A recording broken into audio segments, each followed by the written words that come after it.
Selamat siang Bapak Ibu. Selamat siang, Bu. Baik, pertama sekali mari kita sampaikan puji syukur kepada Tuhan Yang Maha Kuasa atas berkat bimbingan dan arahannya sehingga kita boleh sehat dan ada pada saat ini. Itu semua adalah karena kasih karunia Tuhan. Maka untuk itu pada siang hari ini, hari yang berbahagia ini, saya mengumpulkan Bapak Ibu di sini di ruangan ini untuk melihat bagaimana presentasi daripada seorang kepala sekolah ataupun sebagai pemimpin di salah satu unit kerja.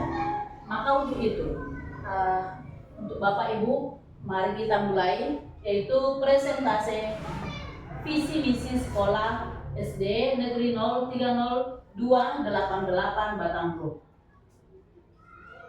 Ada maksud dan tujuan presentasi visi misi itu. Segala sesuatunya ada kegiatan, ada maksud dan tujuannya, yaitu dalam rangka pelaksanaan observasi pengelolaan kinerja kepala sekolah oleh atasan pada PMM. Itu adalah sebagai salah satu upaya mempresentasikan visi misi dan prioritas satuan pendidikan yang berpusat kepada peningkatan kualitas pembelajaran. Kami mau bertanya, apa yang dikatakan itu sebagai visi? Visi itu adalah sebuah cita-cita atau sebuah gambaran secara umum untuk masa depan, apa yang merupakan keinginan ataupun pencapaian. Sehingga visi itu menjadi arah dan tujuan yang hendak diwujudkan di masa depan dalam jangka panjang, atau bisa dikatakan itu RKJM. Ya. Lalu apa yang dikatakan dengan misi? Misi itu adalah salah satu yang merupakan langkah-langkah yang strategis atau langkah-langkah yang praktis yang akan dilakukan untuk mencapai misi. Apa itu misi visi sekolah? Saya rasa ini bukan hal baru, tetapi bisa saya simpulkan di sini. Visi misi sekolah adalah salah satu komponen yang sangat penting dalam membantu arah dan tujuan pada satuan pendidikan.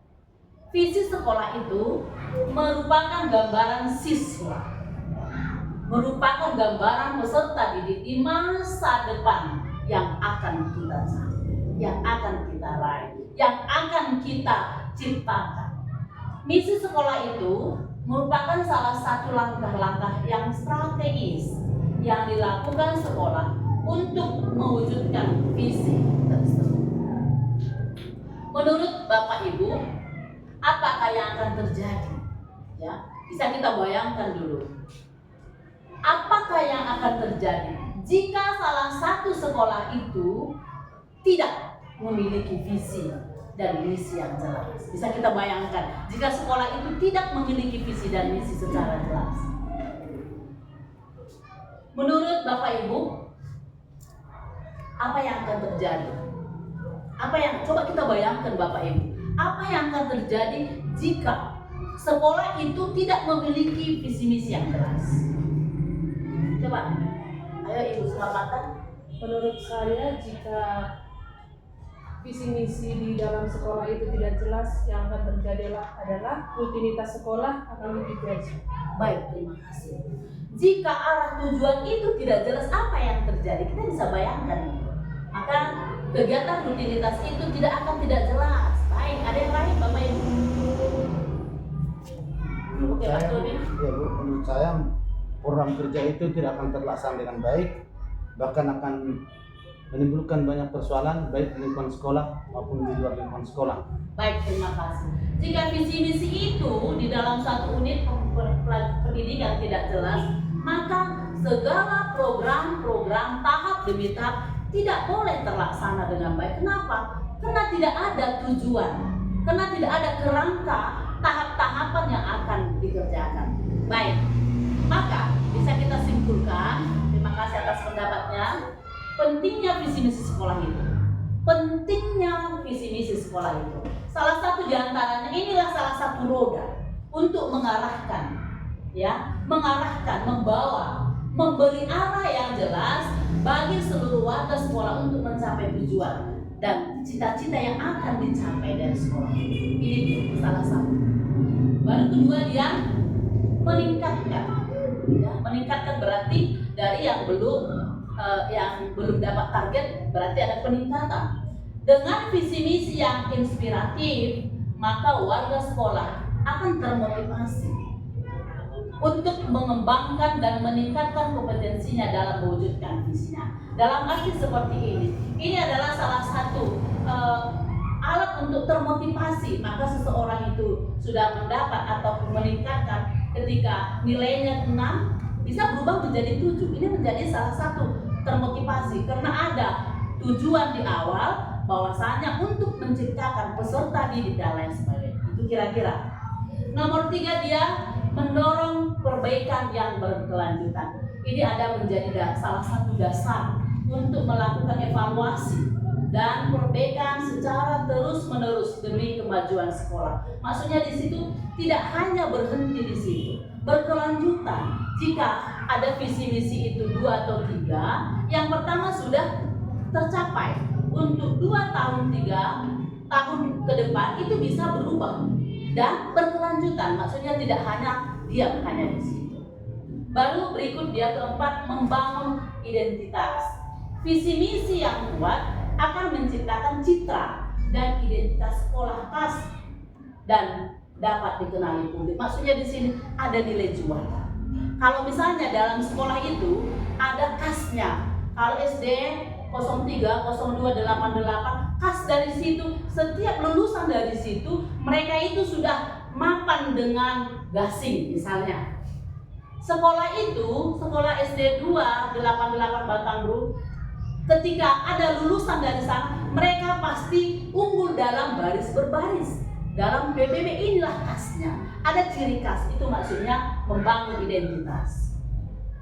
Maka Bapak Ibu yang saya hormati, dalam proses penyusunan visi misi sekolah itu ada beberapa langkah yang kita harus ikuti. Pertama sekali dia adalah analisis.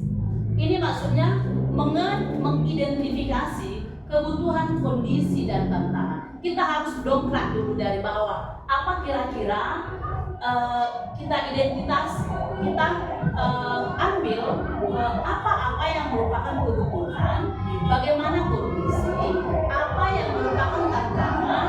Maka dari situ kita berangkat atau untuk menyusun visi dalam sekolah. Berikut dia yaitu merumuskan cita, ya, merumuskan cita dengan menjadi visi jangka panjang yang ingin dicapai. Ini ada tahapan-tahapannya. Kalau jangka panjang, jangka 4 tahun ke depan, apa yang mau dilahirkan atau diciptakan, ketika itu dituang ke dalam jangka dalam 1 tahun, baru itulah dituang ke dalam RKAS.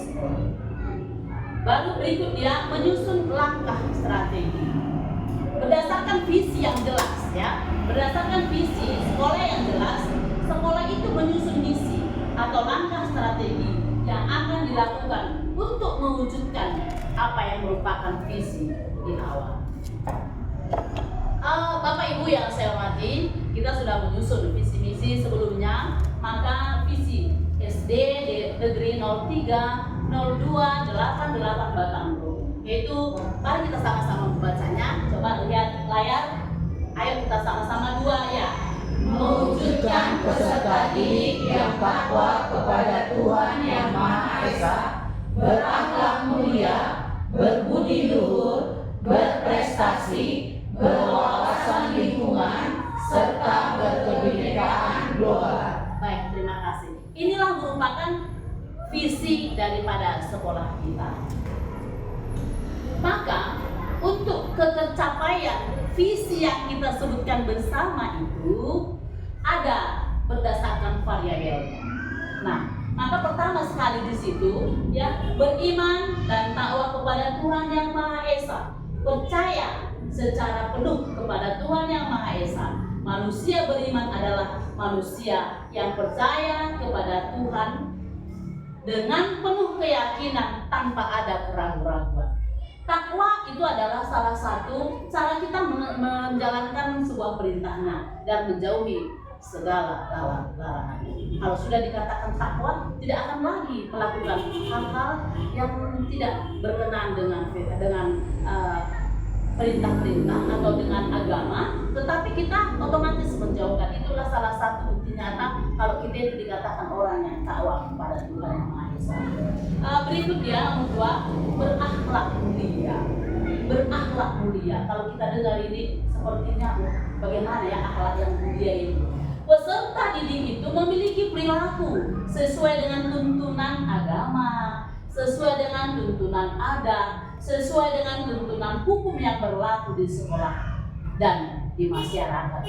Kalau kita lihat sekarang ini, banyak siswa-siswi itu sudah agak-agak susah diarahkan kepada perilaku-perilaku yang mulia. Tetapi dengan adanya dasar kita sesuai dengan visi misi itu, kita di sini meramu peserta didik itu sehingga dia akan memiliki dan bisa dikatakan manusia ataupun peserta didik yang berakhlak mulia.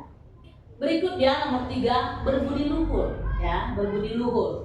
Ini adalah peserta didik yang memiliki perilaku baik, memiliki perilaku yang mulia, yang didasari oleh niat, kehendak, dan pikiran yang baik. Ketika di dalam pikirannya sudah ada yang baik, sudah ada yang dituntut oleh Bapak Ibu guru dengan adat, dengan agama, dengan tradisi-tradisi kita di sini, maka akan tercipta peserta didik yang berbudi luhur.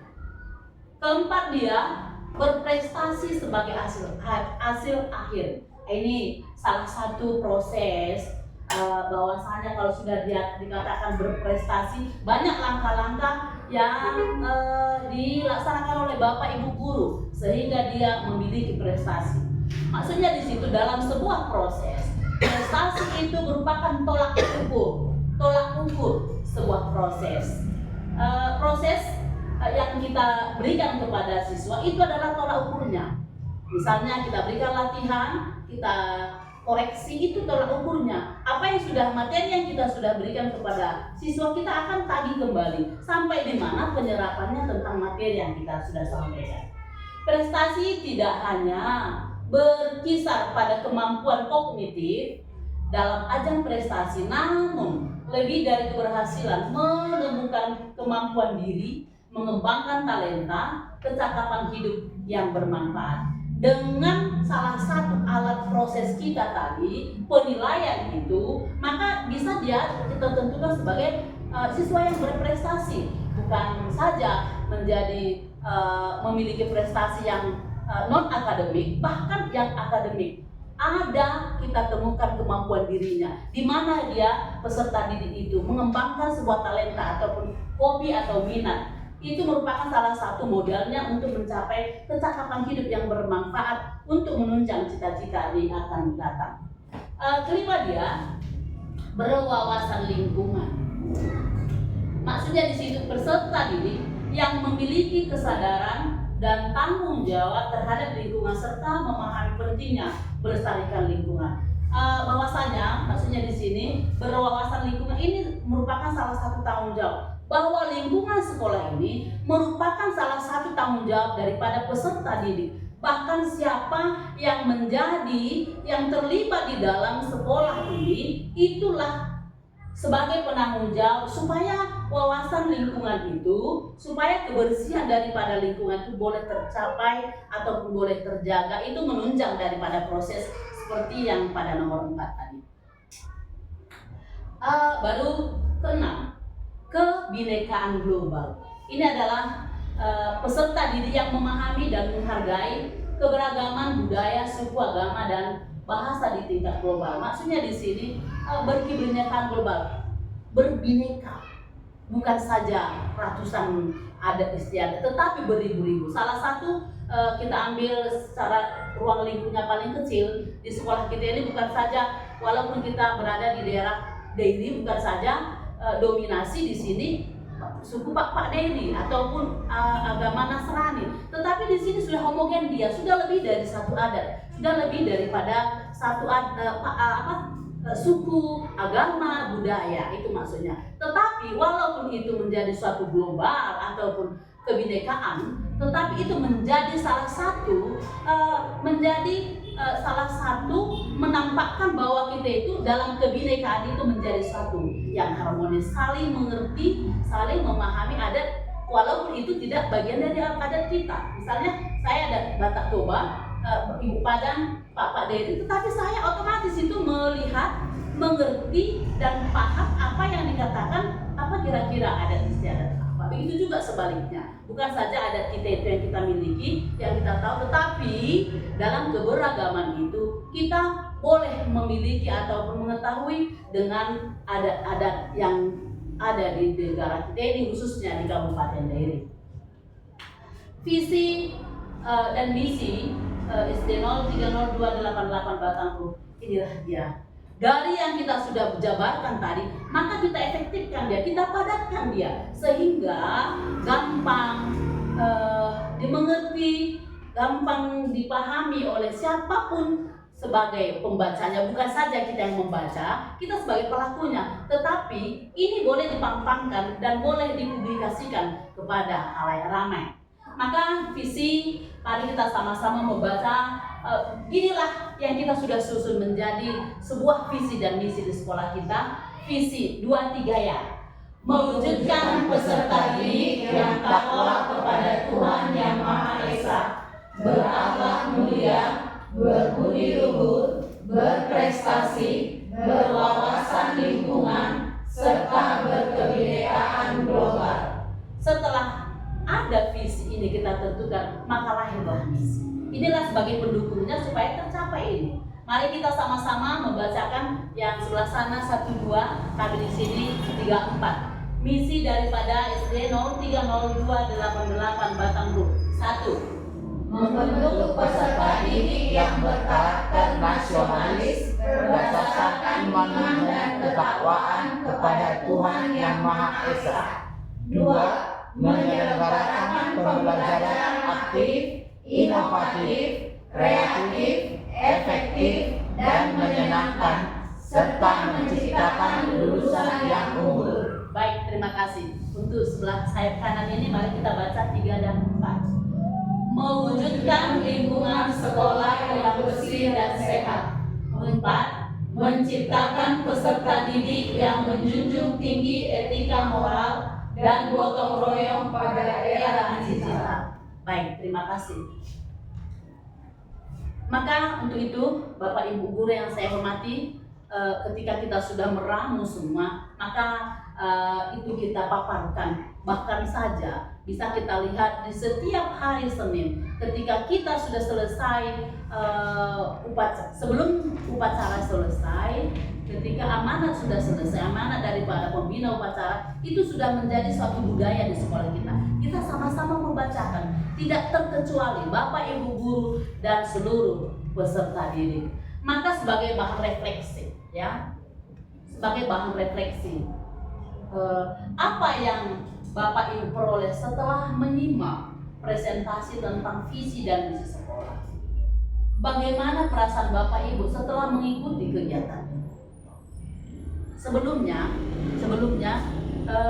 kita tadi sudah sepakati itu bahwa kalau sendiri-sendiri membacakan mungkin ya bisa saja ada lupa atau bagaimana. Tetapi dengan cara tradisi yang kita buat di sekolah ini, setelah setiap hari Senin, setelah selesai amanat daripada pembina upacara, sebelum berakhir upacaranya, maka ada komando, sebagai pemandu kita membaca visi misi sekolah. Dibacakan secara serentak tanpa melihat teks.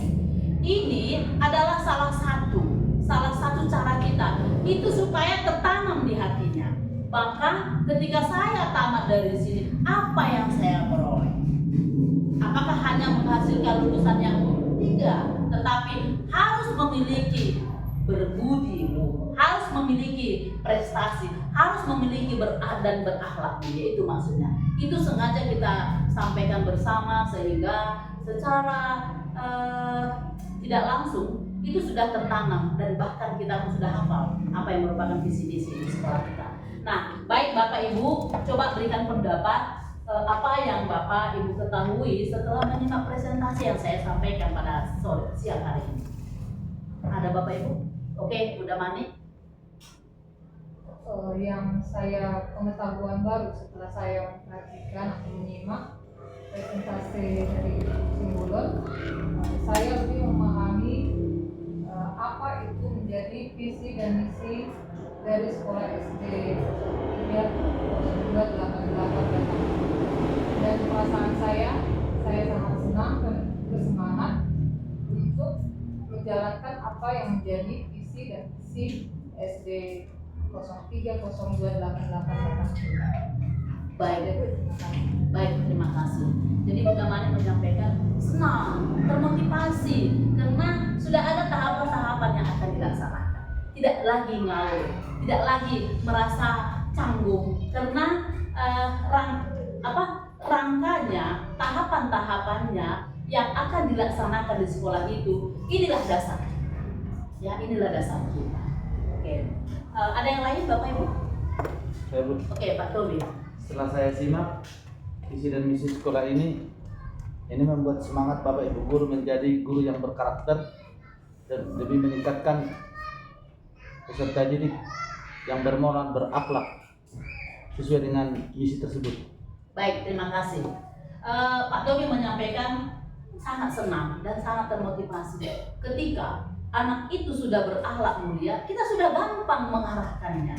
Ya, ketika anak itu sudah berkarakter nasionalis, berkarakter yang baik, seperti apa yang diajarkan lewat agama, adat istiadat dan tradisi kita, maka kita sudah gampang, sudah boleh melihat bagaimana arah tujuannya, bagaimana supaya menciptakan peserta didik itu. Tidak lagi susah kita untuk mengarahkan bahwa tujuan visi dan misi itu sudah boleh kita bersama-sama dengan peserta didik menciptakannya. Kami rasa demikian yang boleh kami sampaikan untuk presentasi pada siang hari ini. Jika ada penyampaian saya yang kurang lebih, saya mohon dimaafkan. Mari kita sama-sama berdoa sehingga tujuan-tujuan kita, apa yang kita sudah sepakati bersama, menjadi tujuan bersama untuk menciptakan sekolah yang baik. Demikian, selamat siang, Horas Jua-Jua.